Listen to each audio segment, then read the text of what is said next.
Russia সম্প্রতি ইউক্রেনের বিভিন্ন গুরুত্বপূর্ণ স্থাপনায় ব্যাপক ক্ষেপণাস্ত্র ও ড্রোন হামলা চালিয়েছে। রাশিয়ার চালানো ক্ষেপণাস্ত্র ও ড্রোন হামলা প্রতিহত করতে গিয়ে ইউক্রেনের একটি F-16 যুদ্ধবিমান ভূপাতিত হয়েছে। বিমানটি ভূপাতিত হওয়ার সময় প্রাণ হারান এর পাইলটও। খবরটি নিশ্চিত করেছে কাতার ভিত্তিক সংবাদ মাধ্যম আল জাজিরা। রোববার ইউক্রেনীয় সামরিক বাহিনীর পক্ষ থেকে টেলিগ্রামে দেওয়া এক বিবৃতিতে জানানো হয়, রাশিয়ার অন্তত 7টি টার্গেটে সফলভাবে আঘাত হানার পর বিমানটি ক্ষতিগ্রস্ত হয় এবং নিয়ন্ত্রণ হারিয়ে ভূপাতিত হয়। নিহত পাইলটকে জাতীয় বীর বলে আখ্যায়িত করেছে দেশটির বিমান বাহিনী। একটি পৃথক বিবৃতিতে ইউক্রেনীয় বিমান বাহিনী জানায়, রাশিয়া সম্প্রতি ইউক্রেনের বিভিন্ন গুরুত্বপূর্ণ স্থাপনায় ব্যাপক ক্ষেপণাস্ত্র ও ড্রোন হামলা চালিয়েছে।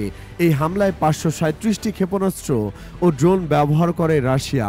এসবের মধ্যে ছিল ইরানের তৈরি শাহেদ ড্রোন, ক্রুজ মিসাইল ও ব্যালিস্টিক ক্ষেপণাস্ত্র।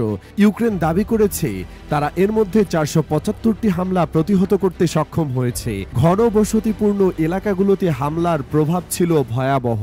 ইউক্রেনের কিয়েভ ইন্ডিপেন্ডেন্ট পত্রিকার তথ্য মতে দক্ষিণাঞ্চলীয় মিকোলাইভ, দক্ষিণ পূর্বের জাপোরিঝিয়া এবং পশ্চিমাঞ্চলের লভিভ শহরে বিস্ফোরণের শব্দ শোনা গেছে।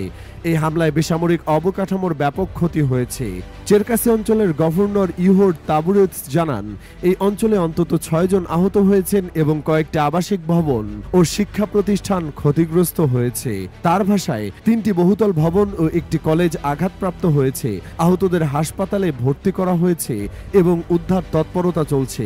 সরকারি সূত্র অনুযায়ী রাশিয়ার হামলার লক্ষ্য ছিল ইউক্রেনের দক্ষিণাঞ্চলীয় মিকোলাইভ ও কেন্দ্রীয় দিনিপ্রো পেট্রোভস্ক অঞ্চলের কিছু গুরুত্বপূর্ণ শিল্প স্থাপনা।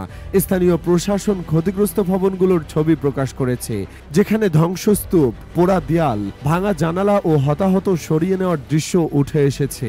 অন্যদিকে রাশিয়ার প্রতিরক্ষা মন্ত্রণালয় জানায়, তাদের বাহিনী সীমান্তবর্তী কুরস্ক ও রোস্তভ অঞ্চল এবং রাশিয়ার দখলকৃত ক্রিমিয়া উপদ্বীপে ইউক্রেনের 3টি ড্রোন ধ্বংস করেছে।